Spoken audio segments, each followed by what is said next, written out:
Hello everyone, welcome back to IT Academy. I am Priyanka. Today we are going to see some more intermediate to advanced level of top SQL interview questions and answers. These are the some questions I have covered in my last sessions, so you can go through it. I will provide link for those in the description box, also in a section of top right corner of the screen.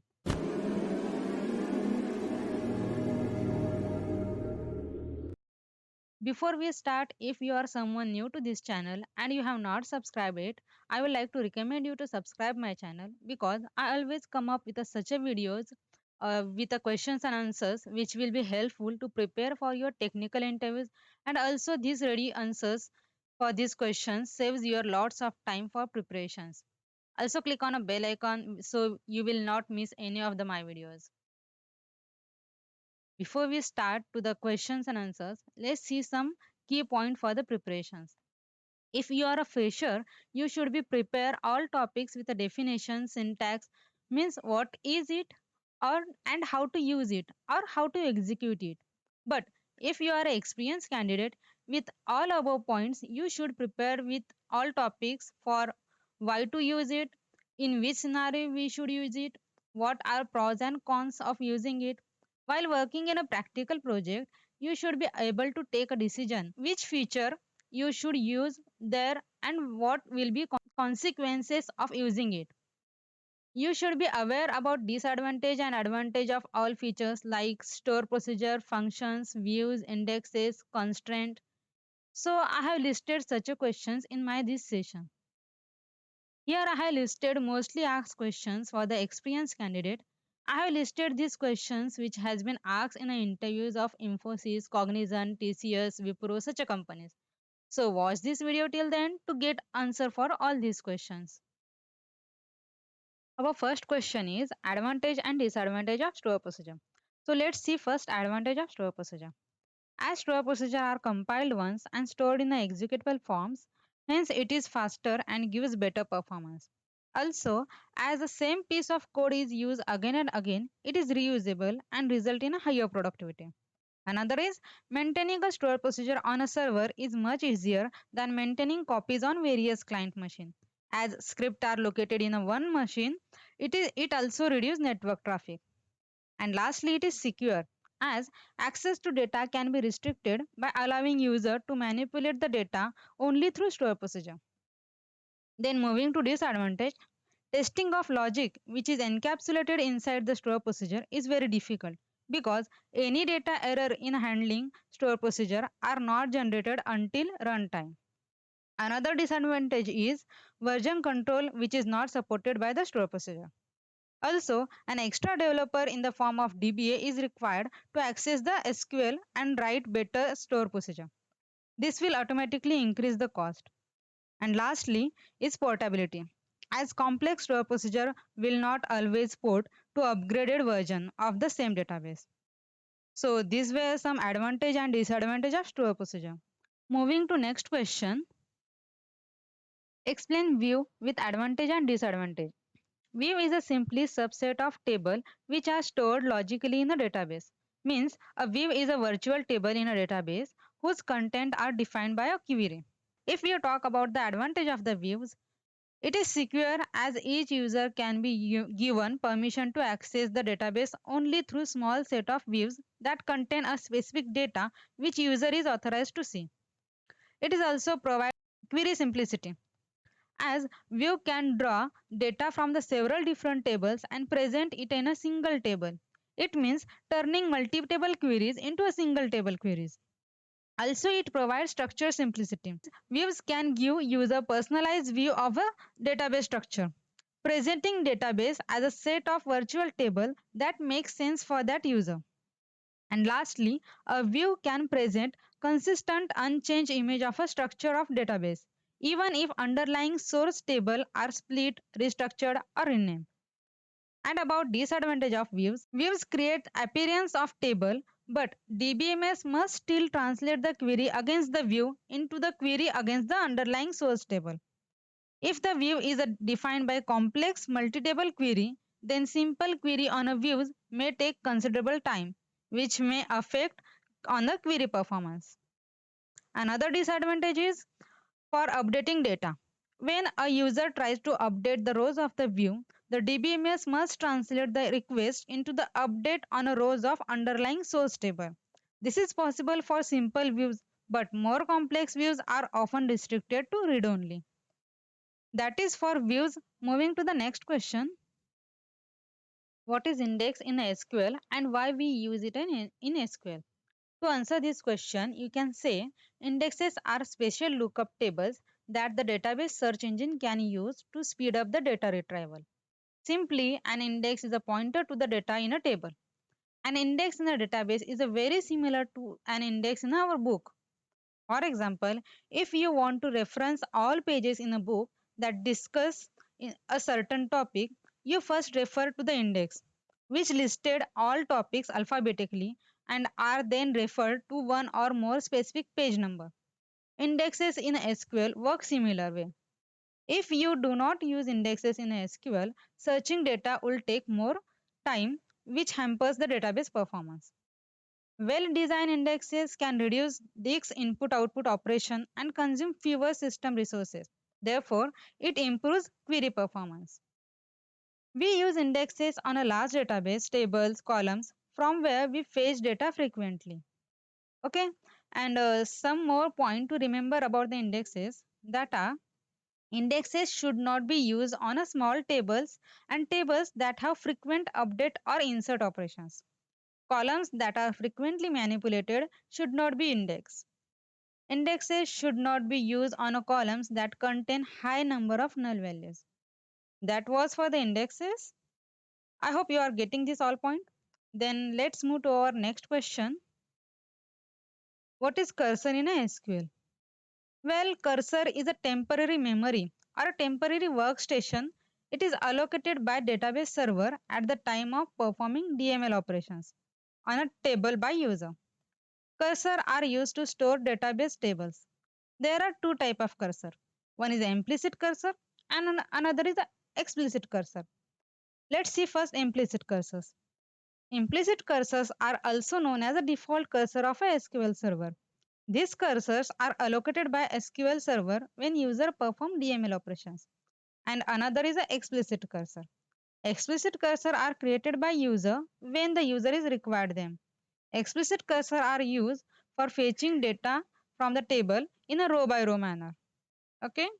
Then moving to our next question, which is what is normalization and denormalization? This is also one of the mostly asked question. So we can say for normalization, normalization is a technique of dividing data into multiple tables to reduce data redundancy and inconsistency. Hence, normalization is used to making the insert, delete, update anomalies faster. Data integrity is also maintained in a normalization process.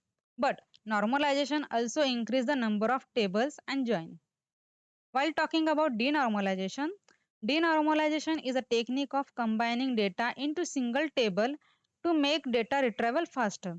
Hence, denormalization is used to making search and analysis faster. But in denormalization, data integrity is harder to retain. Actually, normalization and denormalization are useful according to the situation. Normalization is used when faster insertion, deletion, and update anomalies required, and data consistency are required. And on other hand, denormalization is used when faster search is more important to optimize the read performance. That's it for the normalization and denormalization. Let's move to the next question. Explain form of normalization. The normal form can be divided into multiple forms. Start with the first normal form. In first normal form, it removes repeating group of table and creates separate table for each set of related data. It also identifies each set of related data with a primary key. To explain first normal form, we can take one example. We have a table with the records of for the employees and department together. So one department may have multiple employees. So to achieve the first normal form, we will create a separate employee table and department table. And we will use the primary key for each table. Let's see second normal form. Database to be in second normal form. It should be in first normal form and table should not contain partial dependency. So create relationship between the tables. Let's take same example further. As we have divided our table, so they have their primary key. So to make relationship between them, we will create foreign key of department ID in employee table. Like this, we can achieve our second normal form. For third normal form, table is said to be in a third normal form if it meets all condition of first normal form and second normal form. Also, all non-prime attribute must depend on only one prime attribute. So taking the same example again, in our employee table, we have a column salutations with a record like Miss, Mr., Mrs. And this non-prime value is depend on an employee name, which is another non-prime value. So it should be directly depend on a primary key, that is employee ID. So to achieve this, we will create a separate table for a salutations and then we will use salutation ID as a foreign key in our employee table. So this way we will achieve third normal form. Like this way we can achieve normalization in our database. So next question will be explain transaction in SQL. A transaction is a unit of work that is performed against database. And transaction have a four standard properties usually referred by acronym ACID, which means atomicity, consistency, isolation and durability. The first one is atomicity. It ensures that all operations within a work unit are completed successfully. Otherwise, the transaction is aborted at the time of failure and all previous operations are rolled back to their former state. Next one is consistency. It ensures that the database properly changes states upon the successful committed transaction. After that, isolation. It enables transaction to operate independently and transparent to each other. And last one is the durability. It ensures that result or effect of committed transaction persists in case of system failure. In SQL to control transaction, we use some commands like commit, rollback, save point, set, transaction, etc. Now moving to next question, what are triggers? To answer this question, you can say triggers can be stored instruction program which is executable automatically in response to SQL event that occur in a database table. Mainly, triggers are used for enforcing business rules and data integrity. In SQL Server, we have three group of trigger. First is a DML trigger. A triggers of this type shall react to the DML commands like insert, update, and delete. Second one is a DDL trigger. Trigger of this type shall react to DDL commands like create, alter, drop, etc. And lastly is a database operation or logon triggers. This type of trigger react to the logon event like server error, logon, log off, startup or shutdown.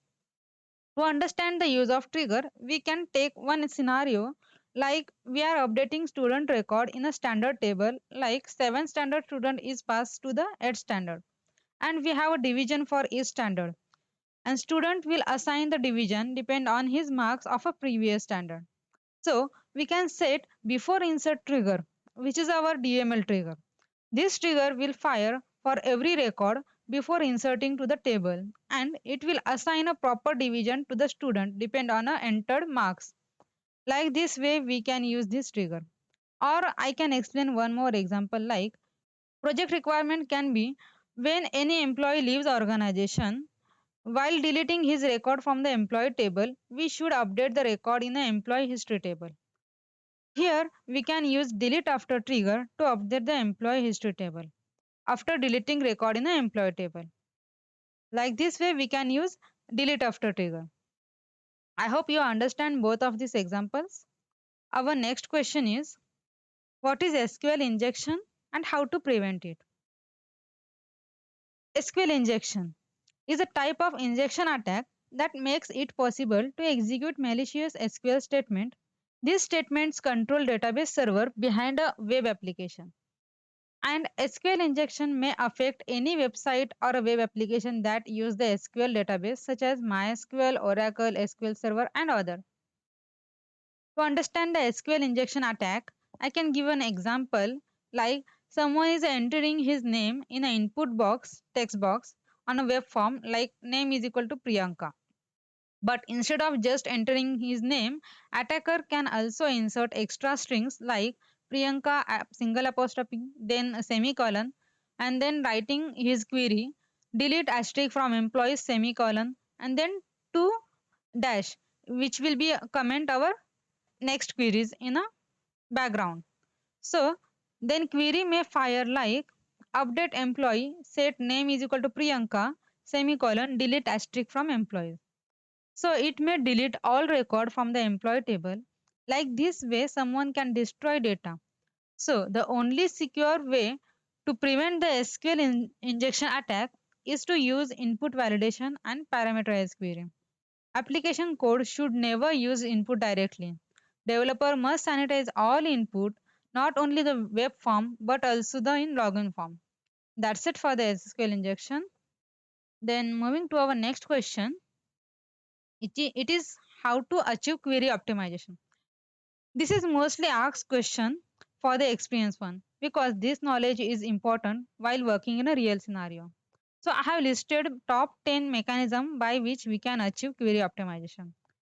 So to answer this question, you can say we can achieve query optimization by some mechanism like we should ensure proper indexing for quick access to the database, and we should specify the column in a select query instead of select asterisk to avoid extra fetching load on the database.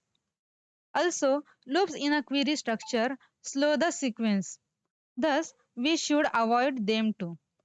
We should use exist function for matching if record exists. Also, we should avoid correlated subqueries as it searches row by row, which impact speed of the SQL processing. Another one is we should use wildcards wisely as they search entire database for matching the result. Also, we should avoid using functions at right hand side of the operator. We should always face limited data and as and when possible, we should use temporary table to handle the bulk data. And lastly, we should use where clause instead of having off for the primary filters. So by following this mechanism, we can achieve query optimization. So that's it for the today's session. I hope you like this video. So do share with your friends and thank you for listening. Have a great day.